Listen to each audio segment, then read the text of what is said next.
6, 7, 8. Rock step, triple step, rock step, cha-cha-cha, rock step. Hi, my name is Lou. My pronouns are they, them. And my name is Kate, and my pronouns are they, them. Just two they, thems ready to talk about dance. Dance and stuff. So much stuff. So we kind of wanted to start off. We've introduced ourselves, and now we want to talk about what about us is problematic to like set the tone before we get too deep into our podcasting. That as white people, we don't have culture because whiteness inherently takes culture from other places. So we want to lay that land. Do you have any thoughts about that? Oh yeah, I have a lot of thoughts about it. I've been teaching salsa for so long, and as it's an African diaspora dance, we've talked a lot about that. Around 4 or 5 years ago, it started to really bother me that was my job, that I was teaching something as a person who hadn't studied in Cuba or hadn't actually worked with many dancers of color. And so as a teacher, it's become really, really important to me to teach at a very beginner level and only teach what I know. But yeah, being a white person in the realm of partner dance is inherently problematic. Yeah, absolutely. And you know, somebody that's actually out here like we are, creating space, trying to make things better. I think it's really important that we do talk about it. Yeah, and then myself as a Lindy Hopper, as a white person, and I want to also be clear that like amount of melanin in your skin doesn't matter much with what we're talking about. It does matter, but what we're talking about is culture, and whiteness erases. In like the point of whiteness is to erase culture so that you subscribe to the cult of whiteness and not to what your heritage is. So as a white person dancing Lindy Hop, I don't have any connection inherently to Black American culture. I've had to go find that and undo my own whiteness to be able to honor the culture that I'm connecting with. Yeah, absolutely. And undoing whiteness is like an ongoing thing that doesn't ever end. It never ends. It does not ever end. And like, it doesn't mean we're saying, obviously, because we're here, that you can't dance or you can't be, you know, a part of this community. What it does mean, though, is it's incredibly important that you're actively looking at that and actively decolonizing and kind of like untangling that as you participate. Absolutely. Yeah. What is, like, you talk about like melanin versus heritage. What can I ask? What is your heritage? Yeah. So I am Sicilian, so Sicilian American. I'm also French Canadian or Cajun. And then I have a little bit of Scottish heritage in me as well. And I've done a lot of work in my decolonization work and my anti-racism work to go back and find and honor my ancestors and actually understand my lineage, to be able to find out like who were my ancestors before white supremacy showed up. And I'm very lucky to have French Canadian and Sicilian history, like heritage, because it wasn't too long. I didn't have to go back too far before I was like, oh, my family was fighting fascists. Like, cool, right. I can sign up for that. Like, oh, Sicily is one of the most colonized places in the Western world. Like, that gives me a lot to chew on. Totally. Yeah, I have to go really far back, incredibly far back. I mean, people ask, you know, like, I have a very Scottish name. My entire name is Catherine Skye Paisley, is just about as Scottish as it gets. Yeah. And I am mostly Scottish. There's some Irish, there's some Welsh, and there's some straight up British in there. And I don't have a way to go back and actually look. I don't have that paper trail. Everybody that would be able to provide that to me is dead. So for me, it has to be like a learning and a curiosity about what there is out there to learn in terms of what I can do as a white person. But I think doing that work is, first of all, it's really, really powerful to think about intersectionality, and then like where we don't intersect is kind of like the first step. So like as a person born conditioned as a woman, I feel like it's really, there's some intersectionality there that I can claim. And add to that, I'm agender, so I can talk about that from that perspective. But beyond that, I really don't have any connection, like you said, to Black culture. Yeah. And so it's really important that for me, it's been really, really important that whatever I do teach is through the transparency of, this isn't my story to tell. But the story that I can tell is, you know, what I learned, and then I can try to engage in learning with the students from that perspective. And that's about it. Yeah. Which is one of the reasons Degender Dance has been so valuable to me, because I really have felt limited, self-limited by not wanting to go too much more down the pathway of teaching dance as like a full-time thing that where I would be falsely kind of perpetuating the white appropriation of these dances. Yeah. And so, you know, some days I'm like, oh, I just don't know what I'm doing. And other days I'm like, okay, I just have to refocus in the work of Degender Dance. Yes. Yeah. And well, let's take a moment to define intersectionality. Do you have a definition for that? My definition is, like, my understanding of it in the way that I approach it is different marginalized groups experiencing that both objectification, appropriation, and then oppression, and having like the places where those cross. Yes. Yeah. So like, if, you know, as a AFAB trans person, I have a lot of intersectionality with other oppressed peoples, but not all of my oppression is the same. Yes. So there are certain points that touch. Yes, absolutely. And the term intersectionality was coined by Kimberly Crenshaw in 1989, who was a feminist and Black activist. And it really is about where marginalized identities intersect with each other. And one of the things about queerness and disability is they're two of the marginalized identities that touch every class and race. Right. So one of the ways that I like to think about intersectionality, and I've heard this metaphor from a few people of it can be like sitting in a classroom, and the tall, white, cisgendered, charismatic, good-looking guys, men, get to sit in the very front. And the more of a marginalized identity you have, the closer to the back of the room you end up sitting. So like the Black trans woman who's disabled is sitting in the very back of the class. Right. So one way that I really like to think about that is you miss a lot of the information. You miss the privilege of being right at the front of the class and getting all of that information right offhand.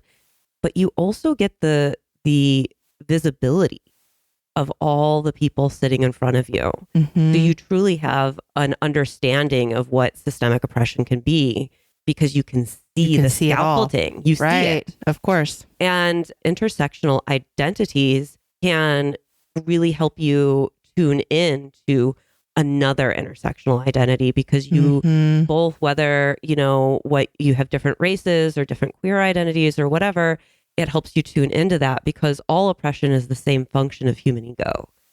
So you've received that same oppression just in different ways. Right. So that's what can really help you tune in to that. It's one of the reasons why all those folks sitting in the front row have a really, really, really hard time seeing their privilege. Yes. Right. Yeah. Because they're literally everything in front, the horizon is open in front of them, but they literally can't see that they're up there in first in line in front of everybody else. Absolutely. And I mean, when we came together and started building Degender Dance, that was a huge question mark for us.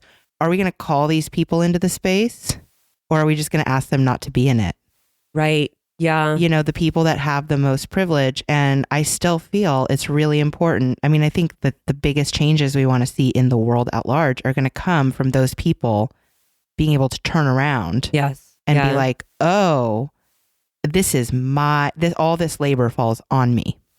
Yeah. To try to understand my privilege and where I fit into that and what my work is. That is personal labor that everybody needs to do. Right. And I think that as white people who are disabled and have queer identities, we are kind of in the middle to the back of the pack. We're not in the very back of the classroom. No. We have some visibility, but not all. Right. And I really feel like our job and what we're trying our best to do with harnessing with Degender Dance is encouraging people to look behind them and to always be encouraging taking what your privilege is and using it as a way to support people that have less privilege. Not as just like, well, I got mine, keep eyes forward, Right. Right. So how does that fit into dance? What is where does that intersect with dance? Yeah. Well, one of the really tough points is we love these dances that are African diaspora dances that were created by, it's even like, okay, it gets really hard to talk about this stuff because it's like, well, I'm a white person. I don't know. And like, we need white folks to teach the other white folks. Right. Like it is both. We need to be turning towards marginalized people to hear what they have to say and to always be uplifting their message. And we need to magnify that message and share it. That's right. And if we're not doing that, then we're just reveling in our own privilege instead of using our privilege to support people who have less privilege than us. Yeah. I mean, that's exactly right. And that actually, I like personally part of my identity has been, I don't like the sensation that I am harming anyone. And so there's been harm done, just being a white person in my early years of dance and not really having any education about that. And that's because people weren't teaching it to me. My teachers, some of them did teach it to me and some of them didn't. And over the course of, a decade, it started to trickle in. But I would love every single classroom to include that from the white teachers and the non-white teachers alike. Yeah. And I think that what we can do here is try to look forward and back, like being people that are in the middle, right? So like the place where we sit is one of more privilege compared to some and less privilege compared to some. And so that's actually a really powerful place to be sitting in terms of the message that we bring forward. And I think that there's a real responsibility that we do our best to bring that message forward and try and get the attention of the people at the front of the class to turn around. Yeah, I love that classroom analogy because it just helps visualize the whole thing. And also it's like one of the reasons we have this sort of tenet of our business where it's not just our information that we own, that we disseminate. We are like, we taught a workshop for some teachers a couple months ago, and the document that we shared with them, we gave them full access to edit, to change, to like give us feedback on.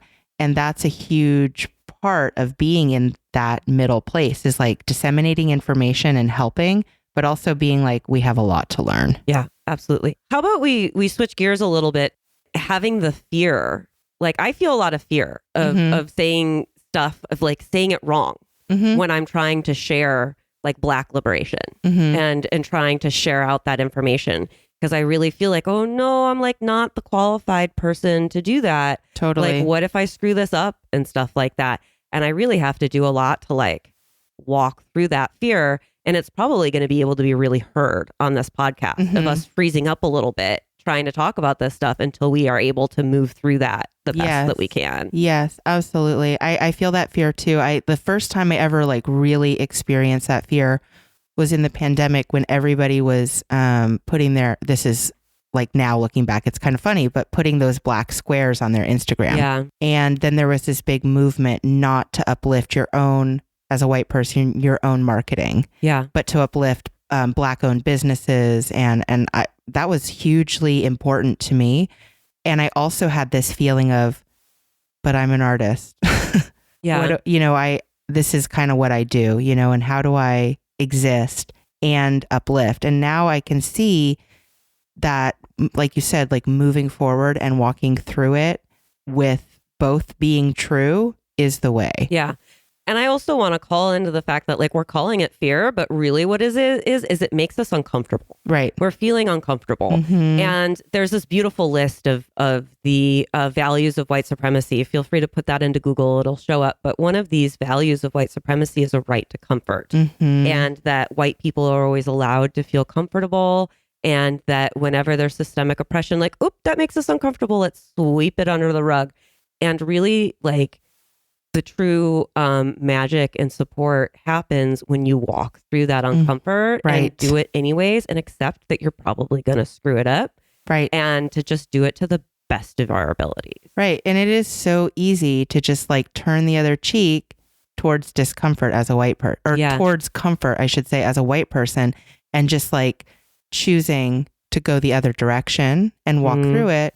And no, you're going to be uncomfortable if you do that your whole life. Absolutely. But when you walk through it, it gets way less uncomfortable. You get used to it. You learn and you get validation when you get to do it right. And people will gently correct you, hopefully, when you get it wrong so that you can try better next time. And that's what matters, is doing it anyway. Yes, absolutely. And I think that there's so much similarity there too. For anyone listening that struggles with like pronouns. Yeah. It's the same thing. You just have to be a little bit uncomfortable. Yeah. Just the way you would if you were trying to remember a name that you'd never heard before. Yes. And you're going to try to remember someone's name, right? So the implications of it are a little different in some ways, but it's the same kind of discomfort of like, am I willing to try?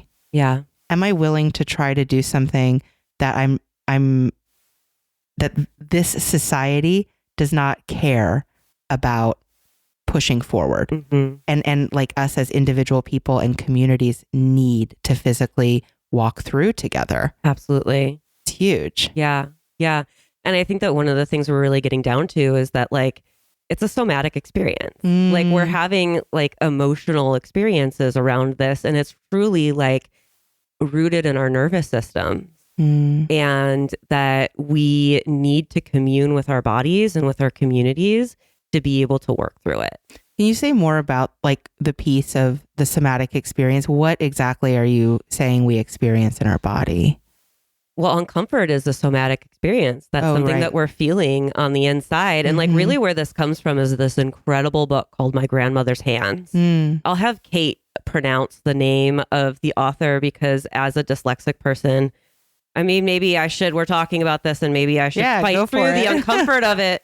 I'd love to hear, that's on my list of books I'd like to read. Oh my God, life-changing.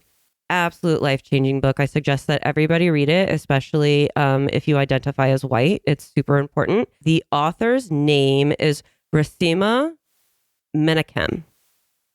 Nice. Do you want to give it a shot? Sure. See if it's better than I. Okay, let me read it out. Resmaa Menakem. That's what I see. That was way better than me. As a white dyslexic person, I truly struggle with those names. Look at me try anyways. Pat on the back. Oh, this is cool. I'd love to read this book. It's very good. So yeah, the somatic experience, I mean, just not to do with this exact topic, but in my own healing, and there's of course intersection there, being able to sit and pause and be in the discomfort of any experience that comes up in recovery, which I've been in recovery for on and off for many years. And like, that's a huge part of recovery is sitting.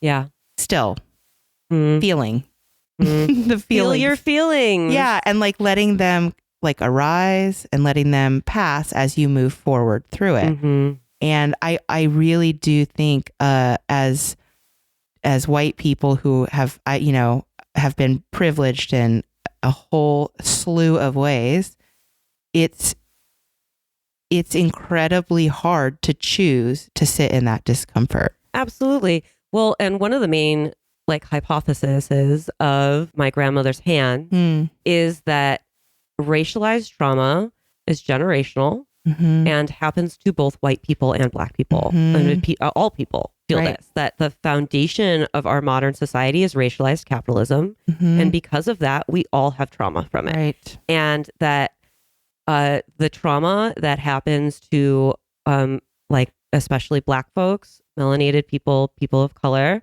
Actually, in this author's second book called The Quaking of America, he orientates referring to people of color as bodies of culture, which I think is really beautiful because it truly doesn't matter how much melanin you have. What matters is how does culture categorize your body? And anyways, this main theory with the fact that people who are bodies of culture, like they're the ones that are very obviously affected. They can see it. They're in the back of the classroom. They know that they're not privileged. Right.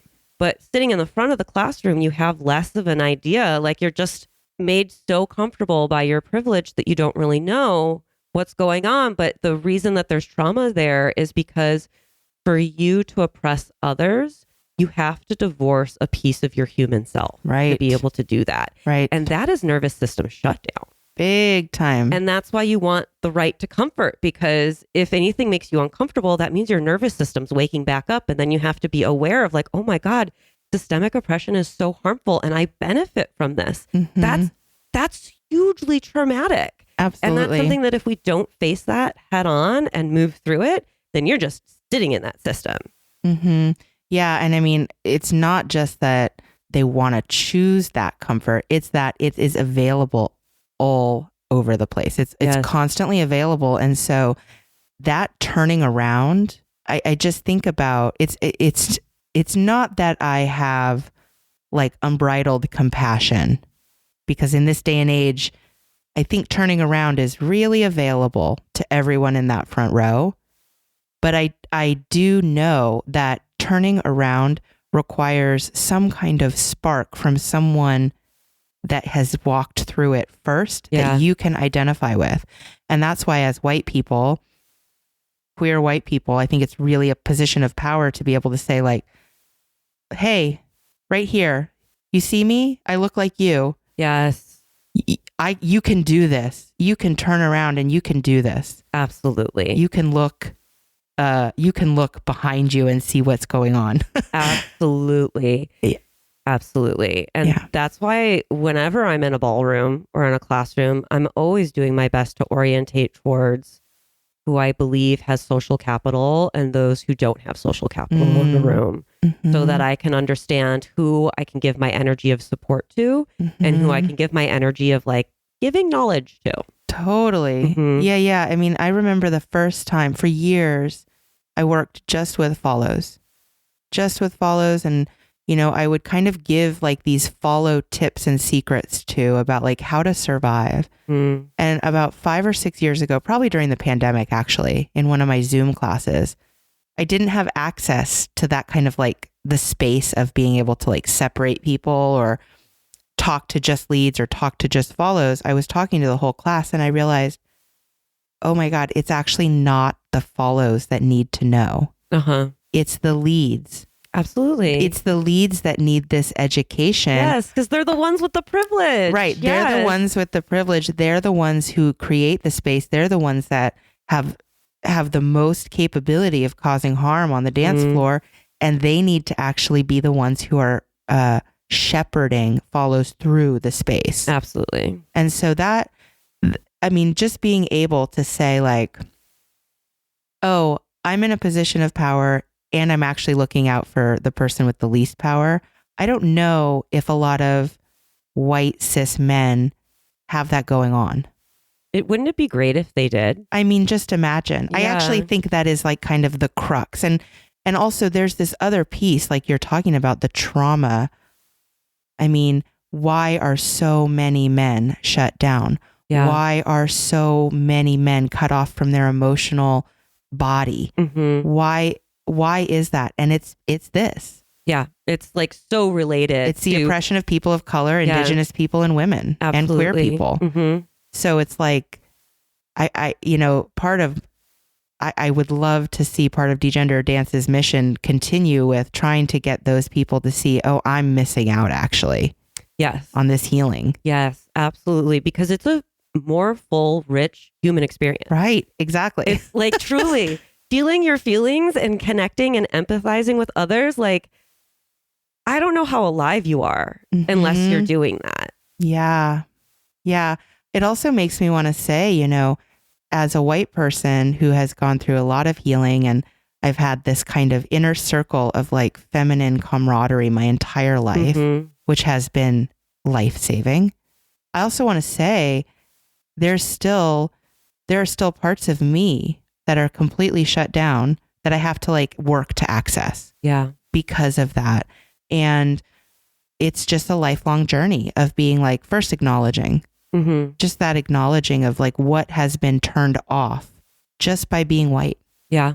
Culturally, spiritually, physically. Absolutely. And then being able to acknowledge that and not point the finger at someone else, that it's like their fault. And in the sense of like, and when I say point the finger, I mean appropriate other culture. Yes. Because I think that is often what happens is we're feeling devoid of something in ourselves, and then whiteness co-ops because of that feeling. Absolutely. And so whatever you can do to be in touch with yourself and turn on those parts that are shut down, you're actually causing less harm for other people too. Absolutely. Yes, huge, man. It is really bad. And I think that like the dance world is a perfect place to do that because you are moving. Yeah. It's a community and it's a place to practice that. Absolutely. And if you're coming to it as a white person, you know, like one of the reasons white people appropriate culture is because we're devoid of culture. Whiteness has taken our culture from us. And then we show up at a social dance and we're like, culture? Oh my God, this feels so good. Like, oh, I'm going to run and do it. But culture is nothing without context. Right. So it's so important to be learning about the history and the roots of the dance that you're doing so that you're not appropriating, you're actually learning and dropping into the feeling of the dance. Absolutely. And it also places you in like the right sizedness of who you are in the space. Because I do think that without that knowledge and that work to practice of like the practice of learning, the practice of curiosity about what actually came before you, without that, it's like very, very easy to be the boss in the room. Absolutely. Just because you're white, not because you're trying to be the boss in the room, but that's just what happens. Yeah. Especially if you're like a tall, charismatic white guy, we're all socialized to look to you to be the boss. Absolutely. And that's like, I don't personally think that tall, charismatic, good-looking white guys have had a lot of experiences in their lives to make them like richly emotionally intelligent, which doesn't really make them very good leaders. Right. You can look at our presidency to figure that out. Absolutely. Like, it's just like how we're functioning. And the more that those people with a lot of social capital hand it off to someone else, give the space, give the floor to someone with less social capital, the more they're going to be able to learn and pay that forward. And the more there's going to be a creation of even ground. Yeah, absolutely. I mean, back to like the reason we're talking about this today, it's like we started by saying, you know, we're white.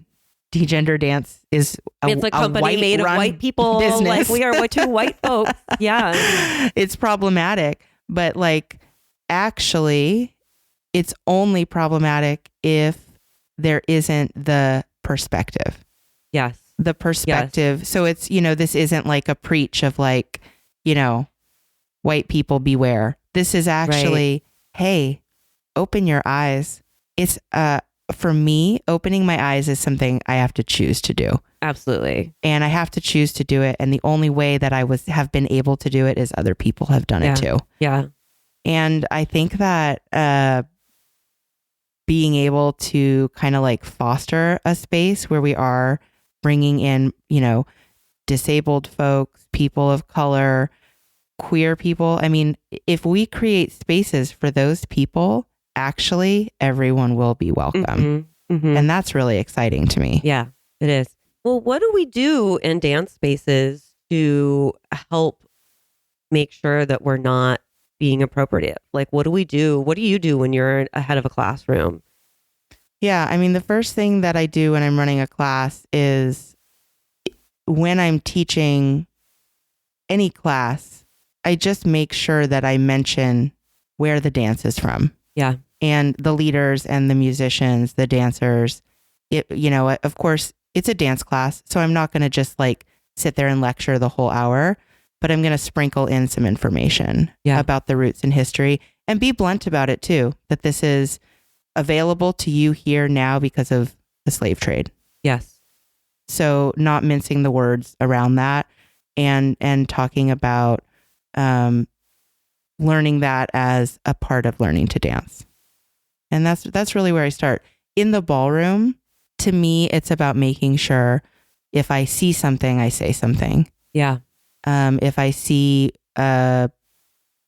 literally anything, a lot of times it's mostly, there's a lot of gender oppression that's like very, very apparent. And then beyond that, just creating a space where people are not intentionally marginalized. With regard to appropriating culture, if people are actually learning the feeling of the dance in their own body, that's a really good start. Yeah. That's where I begin. What about you? Well, in Lindy Hop, there is a movement of doing our best to talk about Black oppression. And when, like, anytime you're teaching a class, do a little disclaimer that this is a Black American dance. We're doing we're honoring it here in this space. We look to the dance elders. I think that some of it can move into a little bit of a performative or even fetishization place with Black culture, because we are, it's really easy to like get obsessed with Frankie Manning and just love Frankie Manning and be like, or Norma Miller or, Josephine Baker or like, any of these greats of, the jazz era. And I think that if you're not slowing down and, realizing that Lindy Hop was literally created for Black Americans to survive systemic oppression.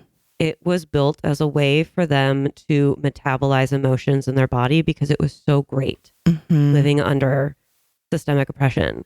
And that the reason white folks are showing up is because you're benefiting from that now, because you're feeling the systemic oppression around you. Right. And that also that Lindy Hop was also appropriated by whiteness. But by the time you get to the 40s and 50s, literally Nazis were making swing songs, anti-Semitic swing songs. Like it got as bad as it could get. Right. And so I do my best to always be orientating towards that, especially if I'm teaching, especially if I am dancing in a dance class. I'm always mentioning partner. I'm always just being like, if it comes up, I'm saying the thought that comes to my mind of being like, well, we do this because it's, actually helping us, move through systemic oppression. And like, I always want to be orientating towards that Lindy Hop is a liberatory dance. And if we use it for liberation, if we're always turning towards the teachings of Black liberation, then that's actually the point of it. We're not doing it just to like, forget our emotions and have a good time. Like, no, it's to metabolize.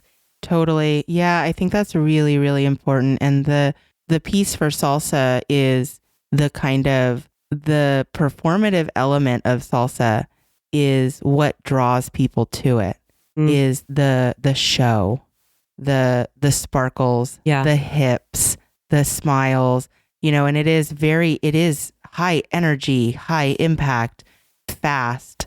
The orchestration's really complex.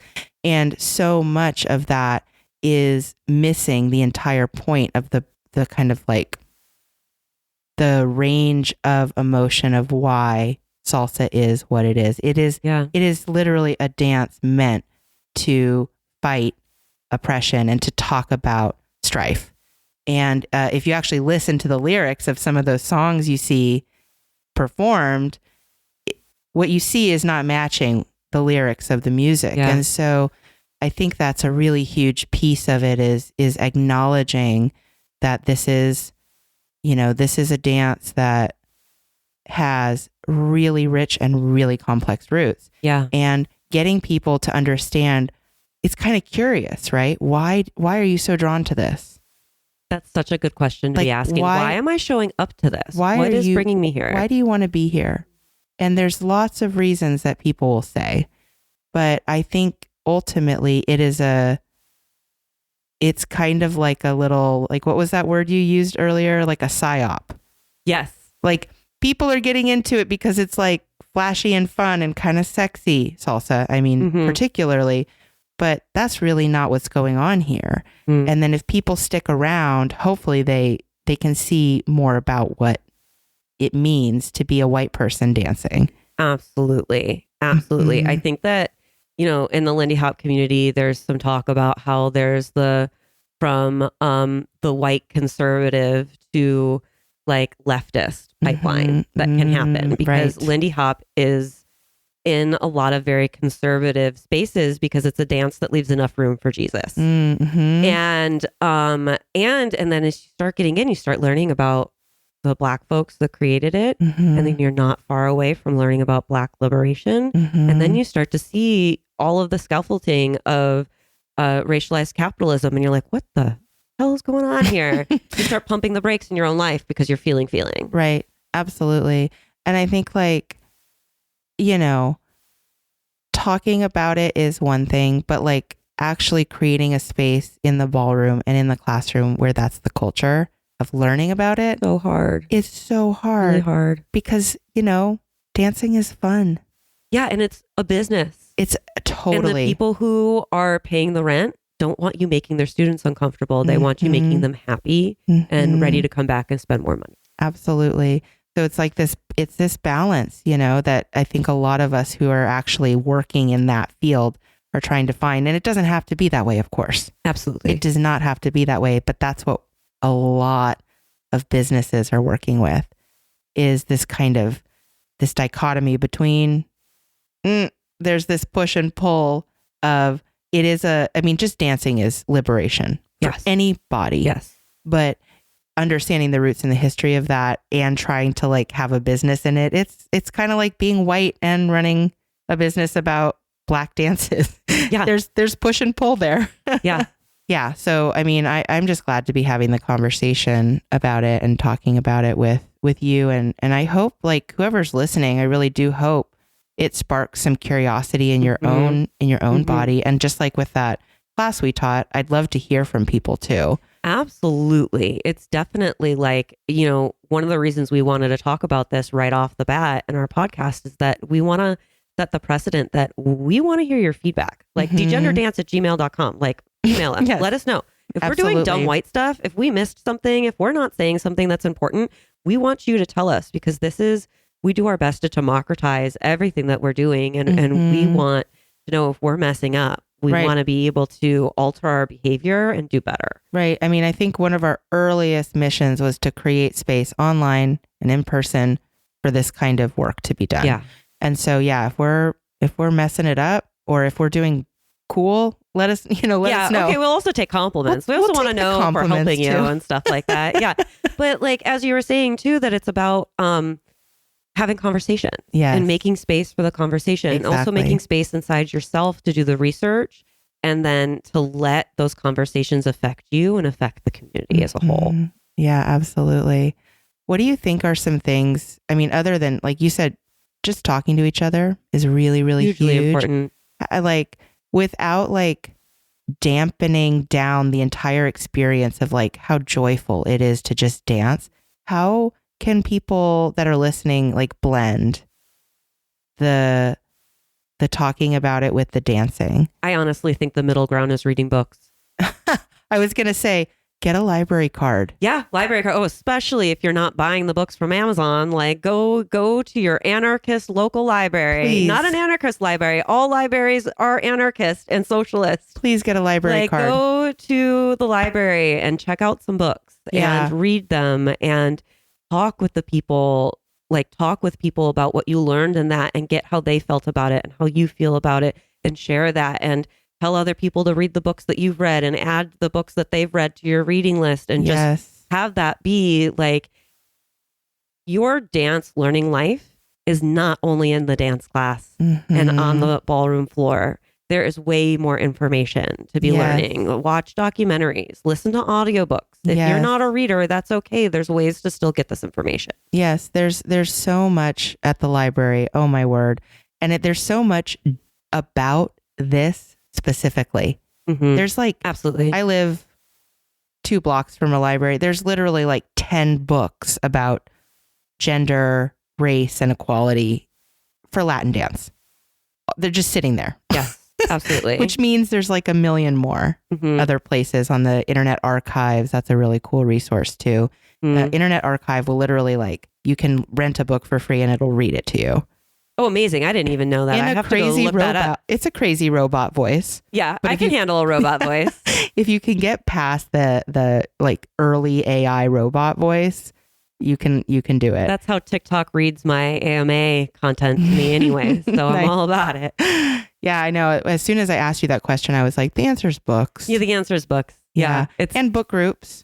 Oh, book clubs are the most incredible thing. Actually, right after we record this, I'm going to my anti-fascist book club group, and I'm very excited to go connect with those people and talk about those topics. That's awesome. Yeah, they're still letting us read books. So they haven't burned them all yet. Yeah, which is really important. Read them before they get burned.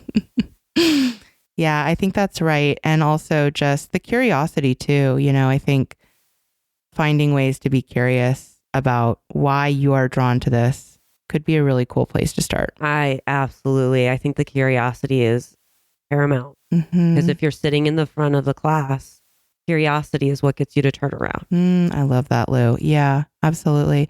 And you know, you might be the person that gets someone to turn around too. Absolutely. And I've had the really incredible experience of being that person for a couple of people and have them come and tell me later, like, hey, when you said that initially, it made me feel really uncomfortable and kind of pissed me off. But you know what?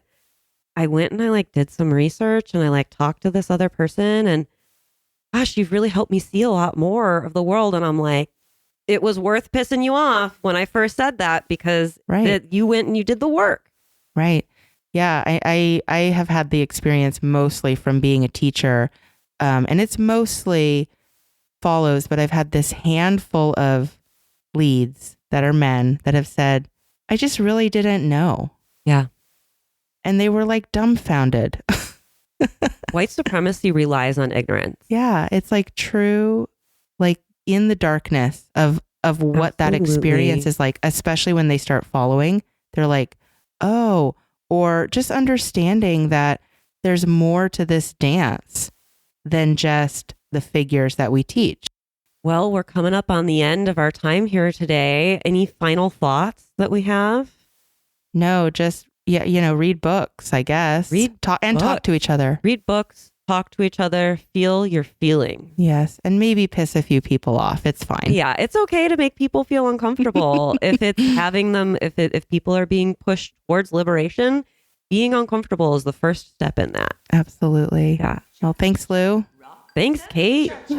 Rock step, triple step. Ooh, ah, jazz hands.